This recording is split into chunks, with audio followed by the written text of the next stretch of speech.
Живы ці мёртвы, ты пойдзеш са мной.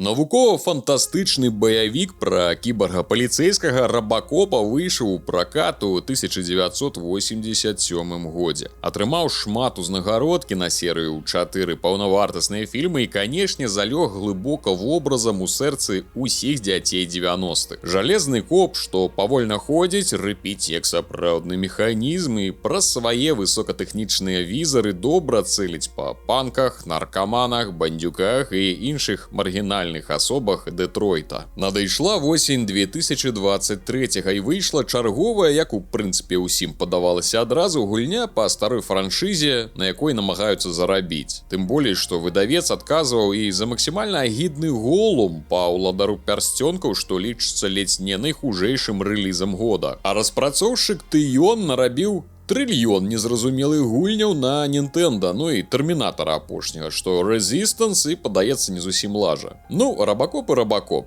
Мне адбілася цьмянымі плямамі ў свядомасці адна гульня недзе з нулявых, шутар, ад якога засталіся вельмі няцёплыя ўспаміны праз, падаецца, нездаровую складанасць. Сейвы былі толькі паміж місіямі ў гульні, дзе усё вельмі хрэнова з баёўкай. Тыпу не праблема, калі гульня складаная, праблема, калі гэта нічым не кампенсуецца. Але ў інтэрнэце пачалі з'яўляцца спачатку нясмелыя і самотныя агляды на Рабакоп Роуг Сіці, нібыта цалкам, калі не прыдзірацца, дык усё даволі няблага. Я таксама са здзіўленнем спачатку чытаў такія каментары, а потым, калі іх рабілася ўсё болей, вырашыў, трэба і мне паглядзець. А паглядзець ёсць на што мінімум візуальна. Сам Дэтройт, горад, дзе адбываецца асноўныя падзеі, падаецца, ўсіх частак і кіно і гульняў і серыялаў выглядае, ну, проста агонь. Тупа з экранаў баявікоў канца 80-х і пачатку 90-х, калі паказвалі ўсе гэтыя амерыканскія цёмныя вуліцы, бамжоў каля бочак, размалёваныя сцены графіці і так далей. Узгадаць якую першую паліцэйскую акадэмію для прыклада.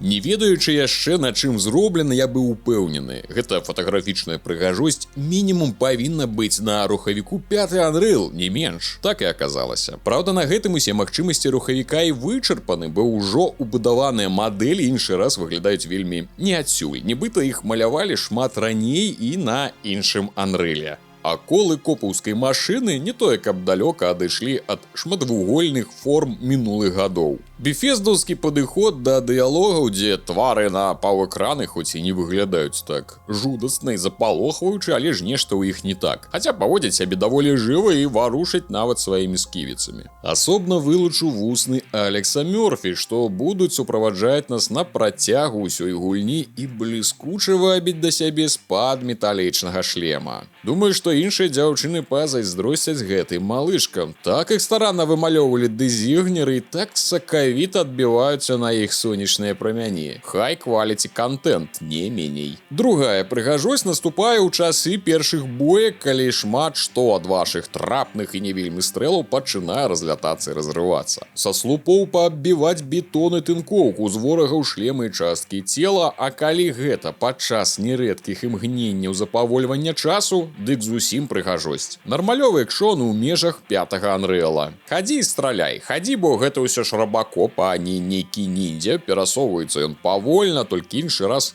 крыху паскорыўшыся. Не прысесці, не падскочыць, не ўзяць мільён зброі. Так, тут у нас класічны пісталет, што дастаецца з нагі. Аута 9 з бясконцым боезапасам. Ды да гэтага можна падабраць нешта з ворагаў, але толькі адну ў рукі і на час канкрэтнай місіі. А выбар там не самы разнастайны, літаральна пара аўтаматычных, некалькі драбавікоў, снайперка і нешта цяжкае. Пры гэтым паляпшаць можна толькі канкрэтна асноўны пісталет. Тут цікавая ідэя платы ўсталёўкі ў іх мікрасхем розных магутнасцяў і форм, што будзем знаходзіць. Але праблема, што плата можа стаяць толькі адна і цалкам адсутнічае зручная сістэма параўноўвання ўжо устаноўленай і той, якую вы праглядаеце. Літаральна фоткаў на тэлефон пераходзіў на старую і правяраў. Можна было б, канешне, зручнейша зрабіць. І да гэтага дзейнічае такое абнаўленне выключна на пісталет Аута 9. Чаму іншае не прадасканаліць, чорт ведае. Ну ці можа яно дасканаліцца, але розніцы я не заўважаў. Паляпшаецца і сам герой праз простую сістэму. Укідваем пункты ў канкрэтную палоску і на пэўных узроўнях атрымліваем ці нейкі скіл, ці ўзмацненне. Нічога супервау, але пару здольнасцяў даволі карысныя. тыпу часовы шчыт ці часовае ж запавольванне. З адным паляпшэннем выйшаў цікавы касяк. Пад канец гульні ад нашага копа пачалі рыкашэціць просценькія стрэлы з пісталетаў. Тыпу узмацніліся мы так. Падаецца, добрая рэч. Але ёсць узровень, дзе нам трэба прайсці праз залу, набітую бочкамі з палівам, дынамітам і бандюкамі, і пры гэтым не ўзарваць усё да чортавай маткі.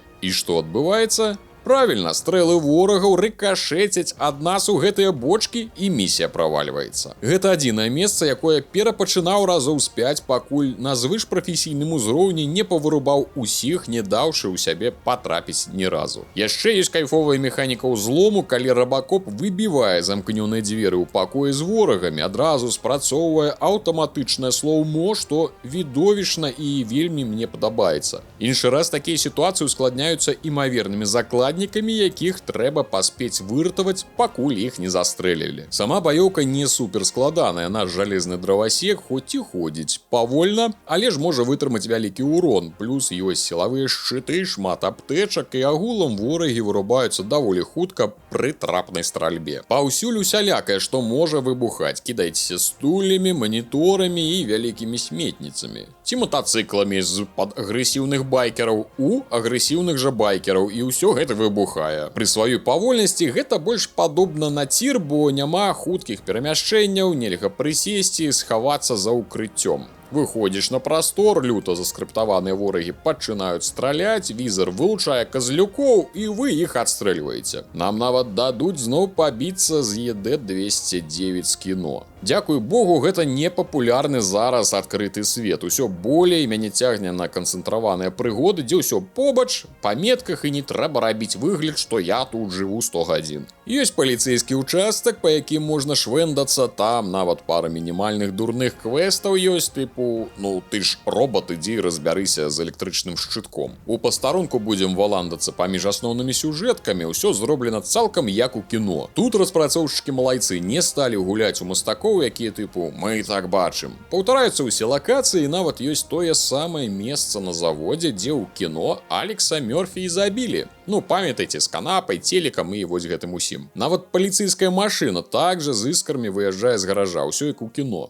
І за гэта, пэўна, гульні даецца шмат авансаў. Усё адноўлена з любоўю да першакрыніцы. Сам Дэтройт невялікі. У сэнсе нам даецца невялічкі яго кавалак, па якім мы таксама час ад часу будзем швэндацца. Таксама будуць дадатковыя квесты па выратаванні коцікаў ці дапамозе калегам з іх копаўскімі справамі. Можна нават штрафы за няправільную паркоўку выпісваць, калі ёсць жаданне. А так усё хоць і лінейна, без адхіленняў, згодна з асноўнай сюжэткай, прысутнічае нават ралёўка. Можам адыгрываць ці вартавога закона, ці больш блізкага да народа робота, што разумее маленькія слабасці і цяжкасці звычайных людзей, якія ідуць на дробныя парушэнні не са зла, а ну ці выпадкова. Сама жа сюжэтка класічная, зноў бандытызм і наркагандаль у Дэтройце, карпорацыя OCP, што фінансуе паліцэйскіх пляценейкі інтрыгі, ну і рабакоп мае тэхнічныя праблемы праз чалавечую натуру, закатаваную ў цела машыны. Нічога новага і канцэптуальнага. Ходзім з дапамогай візара, шукаем доказы, расследуем справы і скануем месцы злачынстваў як сапраўдны коп. Нічога новага і ў геймдызайне, сюжэтных паваротах, геймплейных асаблівасцях. Усё з гэтага мы бачылі ды чулі, і пры гэтым гульня не скацілася ў трэш-прахадняк. Магчыма, канешне, і імаверней усяго, усё трымаецца на сапраўды адданай працы распрацоўшчыкаў, што пільна трымаліся арыгінала. Аднаўлялі ўсё да дробязяў і цалкам адказна ўсё рабілі. Да гэтага і музычнае суправаджэнне цалкам адпавядае часу, ну і плюс галоўная тэма франшызы таксама тутака. Не крычалі на кожным рагу, што ну вось і гульня гэта Deluxe Fashion Confession праект. Тыпу прям бачныя скрыпты ворагаў, якія будуць стаяць і не вырушыцца нават пакуль вы не зойдзеце ў пэўную зону, ну ці не атакуеце. Візуальна таксама шыкоўны Дэтройт, горад, але ўпісаныя крываватыя мадэлі.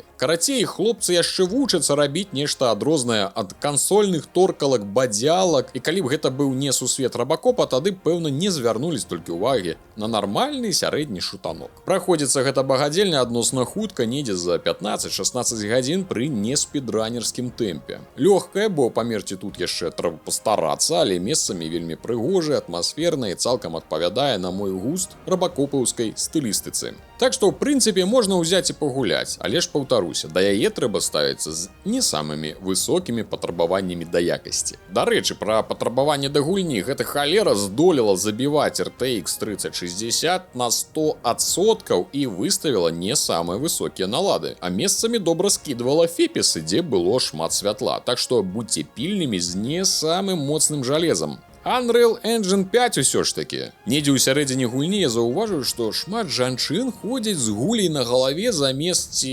распушчаных, ці кароткіх прычосак. І думаю, ведаю чаму, бо у іх тут некая халера з працай валасоў, яны не здолелі перамагчы рухавік. Дзякуй вялікі спонсорам на Patreon і YouTube за вашу падтрымку. Цяпер, калі я зрабіўся блогерам на ўвесь час, дык ваша падмога неацэнная. Усё гэта толькі праз вас, і калі ёсць тыя, хто хоча і мае магчымасць далучыцца да суполкі неабыякавых людзей, спасылка на Patreon у апісанні. Ці націснуць пад відэа далучыцца, ці дзякуй, пакінуўшы вылучаны каментарый. Цяпер пры магчымасці для спонсораў на Patreon будуць у раннім доступе не толькі асноўныя відэа, але і навіны з канала Відзік. Туды таксама запрашаю завітаць і паглядзець апошнія цікавыя ролікі. З вами быў Руді, усіх і кожнага абдымаю, да новых сустрэч тут і на Твічы.